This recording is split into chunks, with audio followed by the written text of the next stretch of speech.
going to start getting to something useful in this stuff. Solving systems of equations by graphing.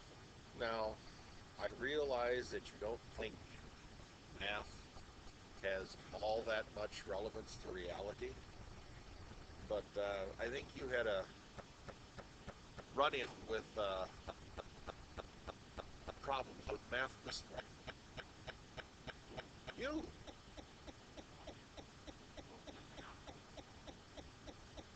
But the thing is, a bullet travels a trajectory. A bullet can't be identified by an equation. Meter movement. Yeah, I could. Well, I don't have those equations right now.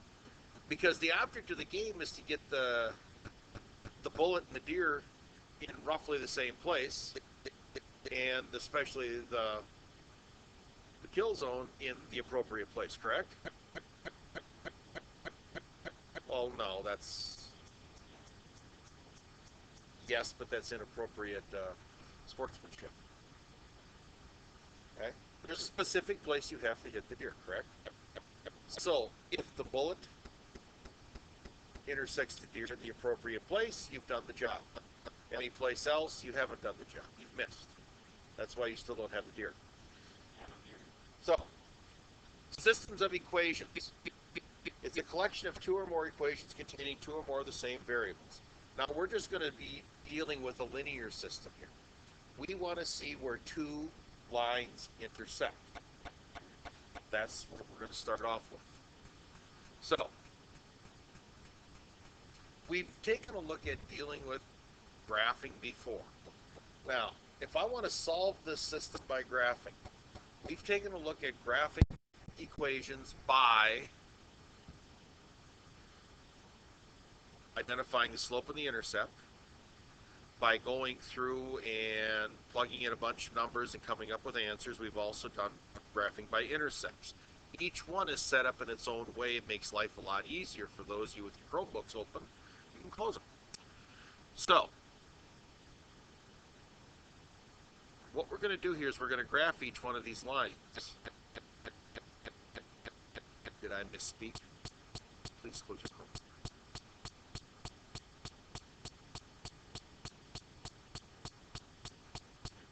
Oh, I realize that. I just don't want to have the rest of these guys deciding that, well, she's got it open.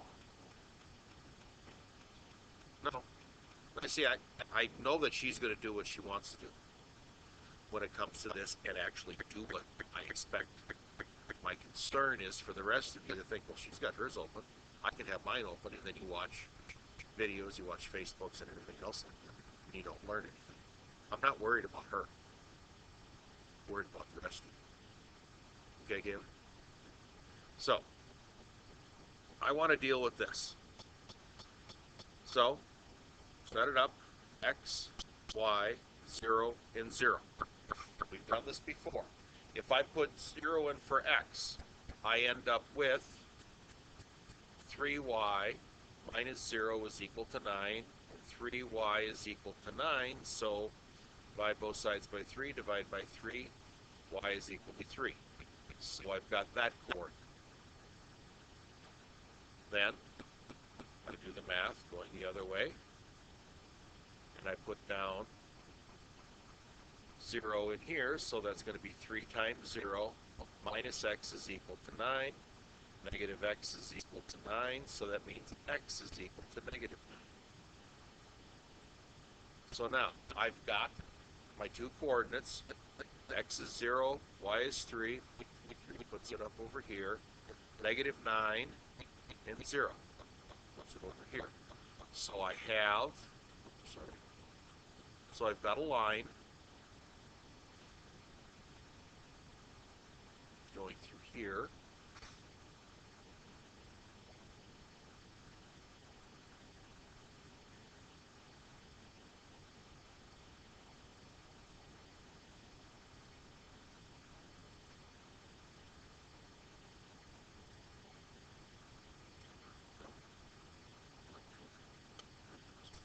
So, what about the other one?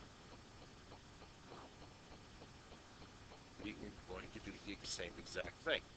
X, Y,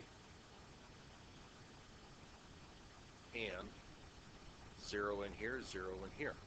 Well, if I put 0 plus x that's equal to negative 1, x is just equal to negative 1, right? So that means negative 1 goes there. If I do the other one, I find out that, let's see, put it in, we have y plus 0 is equal to negative 1, so y is equal to negative 1. Okay. I've got my coordinates. Negative 1, negative 1. So now I would just simply draw my line.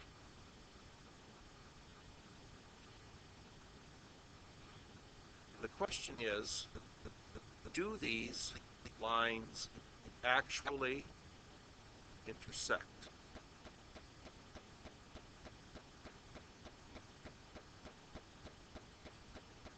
Yes? No? Okay. Do you know exactly where the intersection is? You can see that it's right here. Do you have the exact value of it? Well, I look at it and it kind of looks like it might be over 1, 2, 3, up 1, 2. So this could be at negative 3, comma 2. That looks like where the intersection is. That looks like where they hit each other. Okay? So if the deer was walking on the green line and you shot on the blue line, that's the point where you'd have to hit him. Granted, there are a lot of other things in with that, but that's the general idea. The problem is with doing it with a graph on here, sometimes it isn't always easy enough to see. Now, they want us to make a table of values for each equation to solve the system in part A. To be honest, if I were to go through and use this gets very messy. It would be nice if we had it solved for one variable. That's where having this thing in the form of a function comes in a lot handier. So, let's go set up some tables with this. So for the green one. Now, do I have a ballpark idea of where this thing is going to be at? The answer is definitely yes. We know that if x is 0, y is going to be 3. So what happens if x is negative 1? Well, I suppose I could just put it in like this. 3y minus 1 is equal to 9. Add 1, add 1. 3y is equal to 10. And you start seeing where things get a little messy, don't they?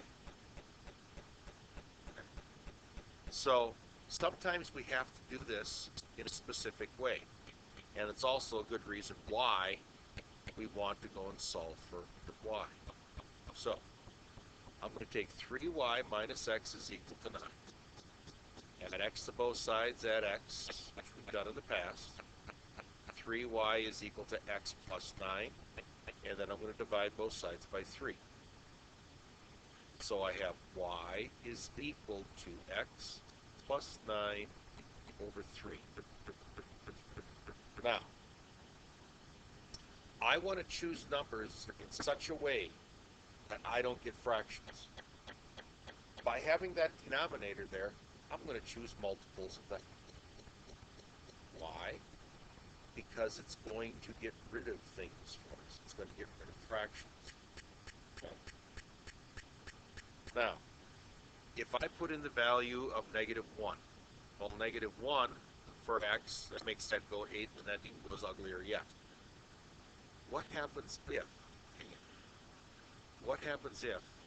I were to put in, say, the value of 3? What's 3 plus 9? What's 12 divided by 3? 4. Okay? So, if I go up, let's see, 1, 2, 3 over 4, 1, 2, 3, 4, I hit right there. Okay? So by going and doing that little bit of work makes life easier for us. If I were to go and put in negative 3 now, what's negative 3 plus 9? What's 6 divided by 3? 2. So it keeps on going. So I've got that coordinate right there. Now, I can go and make a list of these things all day and all night, but I have to do it for both of them.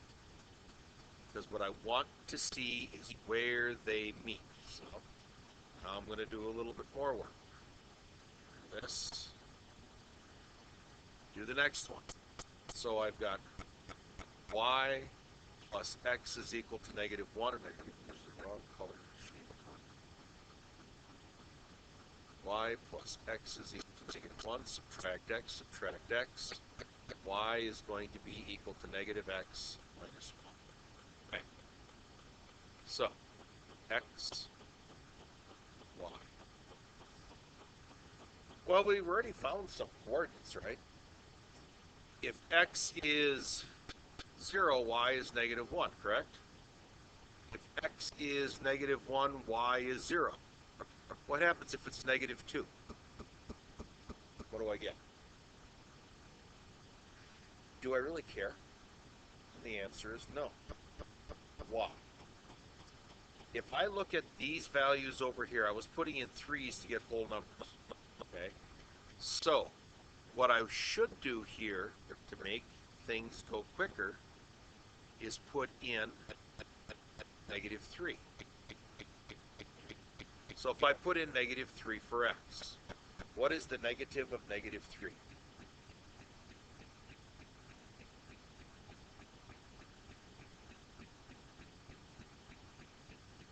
3. What's 3 minus 1? 2. Is that what we said the intersection was at? Yep. Now, this is boring, this is tedious, and all so somewhat confusing at times, right? Go through all of these steps all the time. That's why we have other ways of doing it, using the graphing calculator to solve. Okay?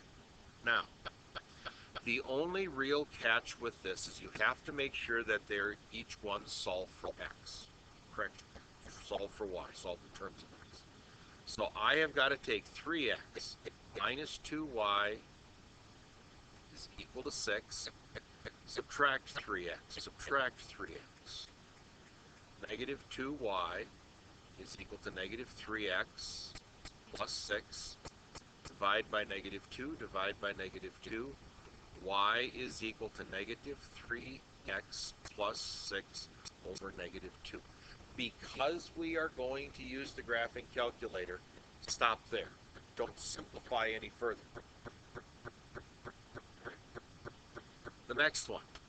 Well, that's y plus x. Well, that's easy to deal with. Y plus x is equal to 1. Subtract x. Subtract x. Y is equal to negative x plus 1. Okay. Easy. We've got those. So, here we go. Now I grab the graphing calculator, reset it,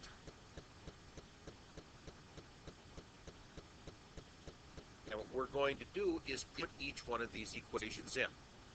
So, y is equal to the first equation. I'll put in negative x plus 1. Order doesn't matter.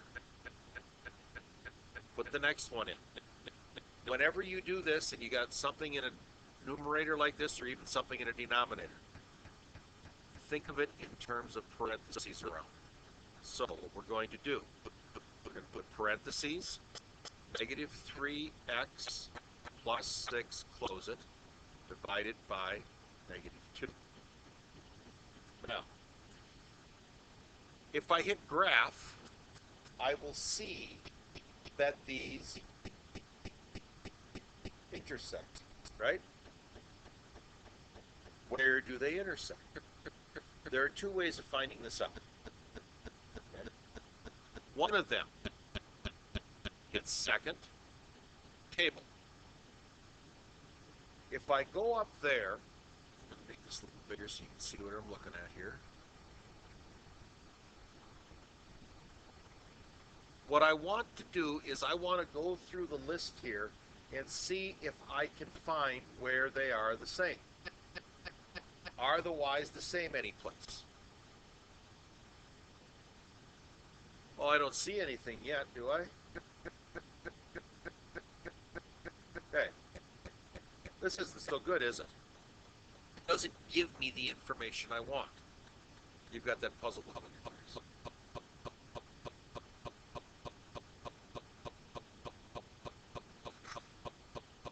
Okay, double check here once. Go to y equals.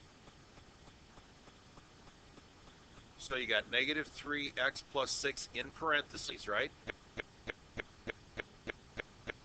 See, okay, hit y equals. If you don't put it in parentheses, then it's just going to take negative 3x plus 6 divided by 2. Again, at the negative parentheses.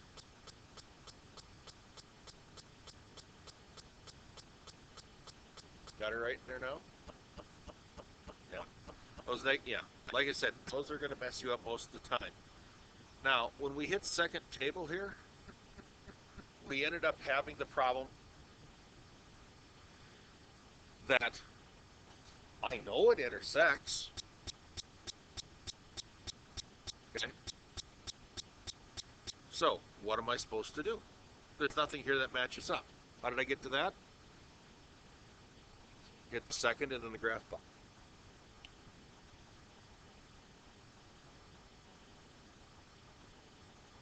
So, I don't see anything matching up, do I? But when I graph it, it intersects, right? And it looks like it intersects over here somewhere between 1 and 2, right?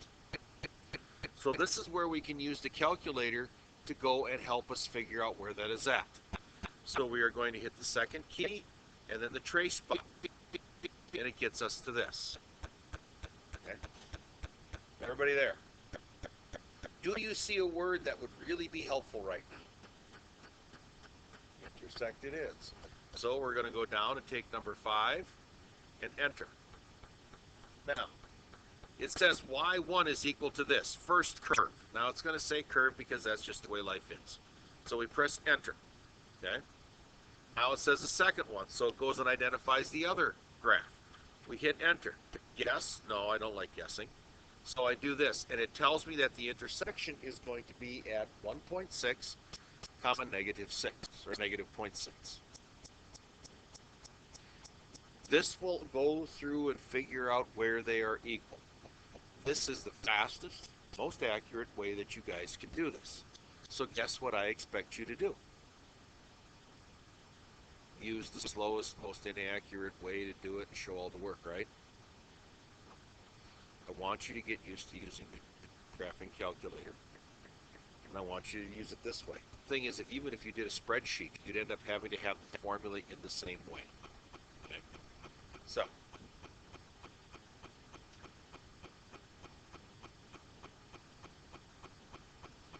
there are 3 possibilities when we do this. Either the graphs are going to intersect, or they're not. You know, parallel lines. Parallel lines ever intersect? No. So either I got this where they intersect, or over here where they don't. Now you're going to notice over here, there's only one line. It is possible to write a single equation in many different ways. They're just multiples of each other. Because if you look at this, this is a plane y, plane x, negative 2. That's 2 times y, 2 times x, and if I go and take 2 times negative 2, do I get negative 4? It's a multiple.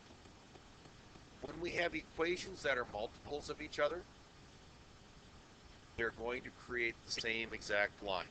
That means that there's going to be an infinite number of solutions. So it's really just the same equation written in a different way. Kind of like the same idea. You understand the fraction of half, right? Do you understand the fraction of 2 over 4? Guess what it is? Half.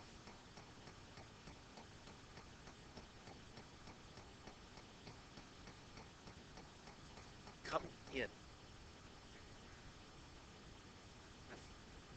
So, 2 over 4 is the same as a half, right? What about 3 over 6? Same as a half. So it's that idea that you can use to identify these things. So if I take a look at A, I have those equations right there. They give me that line. Are they going to be consistent, independent, consistent and dependent, or inconsistent? So this information you want to make sure that you have in your little book. So with this graph, just draw yourself a graph with two lines intersecting and make sure that you identify it as consistent and independent. This one over here is consistent and dependent, and this system is inconsistent. I'll give you a few moments.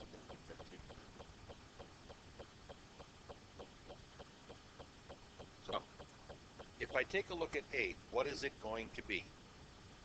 Well, how many lines do I see? One. I see one line, so I know it's going to be consistent. There are solutions there. And since I only see one line, I know it's going to be consistent and what? Consistent, one line, consistent and dependent. Consistent, dependent. Two lines, yes? They intersect in one spot, right? So that is going to be consistent and, go back here and it says, whoops, consistent and independent. So, independent. What about the next one? Well, there's no graph to look at. Rearrange things so that they're in the same form. Okay. I've got 3x minus y minus 2, and then I got 2y is equal to that. If I were to go and take this 6 and bring it over here, then I'd have all the x's and y's on one side, and the numbers on the other side. I could, but I'd have to solve for y in each case. And in this instance, it might be easier because I see a 3 and a 2, and I get a 2, I get a 4. There might be a possibility that it's multiple of each other. So do I want to check that, or should I do as she suggests and go straight to y equals?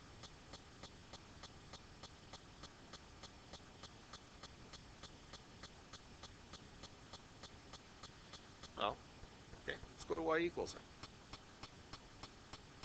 So I'm going to take the first equation, and 3x minus y is equal to negative 2. That means that negative y is equal to negative 3x minus 2, or y is equal to 3x plus 2. Okay. So I got that equation. Got one of them already. So move that up here. Now, next one. This out of the way.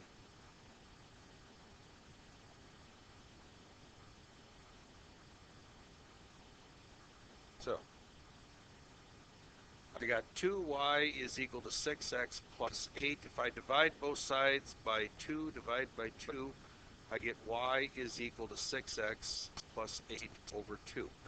Now, are 8 and 2 both divisible by 2? Or 6 and 8 both divisible by 2? So could I bring this down to that y is equal to 3x plus 4? Would that be the equation? Now, I don't have to go any further than this. I see something. Do I have the same exact slope on both? 3x and 3x. So if the slopes are the same, they have to be what kind of lines? Parallel lines. So if they're parallel lines, are they going through at the same intercept? Nope.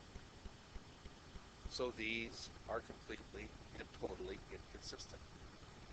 Now, if I would have gone back and done it the other way, I'll show you why that was an easy way of dealing with things. If I were to have brought the 6 over here, so that would have been negative 6x, okay, plus 2y plus 8. The other equation was 3x minus y is equal to negative 2. Is negative 6 a multiple of 3? What do I got to multiply by?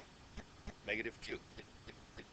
Is, if I multiply negative 2 here, do I get 2?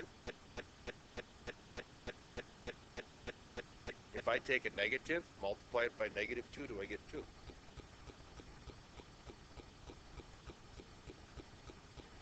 These here are multiples. These here are not parallel lines. So when I was talking about this one here and I said that these are multiples of each other, they're the same line. But these also can be multiples of each other here, but not over here. They're parallel lines. So it's a quicker way of seeing whether they are or not. If you see it, great. If you don't, not a problem. So, what I want you to do is I want you to solve this by graph. So I'll give you a couple of minutes here, and I want you to graph it out and see what you come up with.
Now, I got to solve this.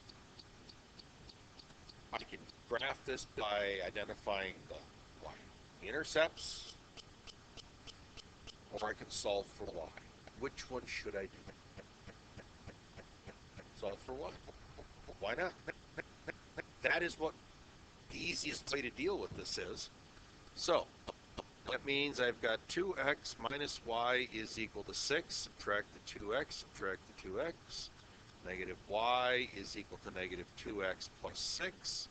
Y is equal to 2x minus 6. There's the signs. Next one. I've got y plus 2x is equal to negative 10. Subtract 2x, subtract 2x. And I got y is equal to negative 2x minus 10. I got two equations. Now, I could graph this by slope-intercept form and put it on here. Or, turn my calculator on, clear it off, y is equal to, take that one out, put in 2x minus 6, take the next one, clear that one out, and put in negative 2x plus 10. Second, no, I'm going to go do that. It's going to hit graph. Do they intersect? Yes, sir.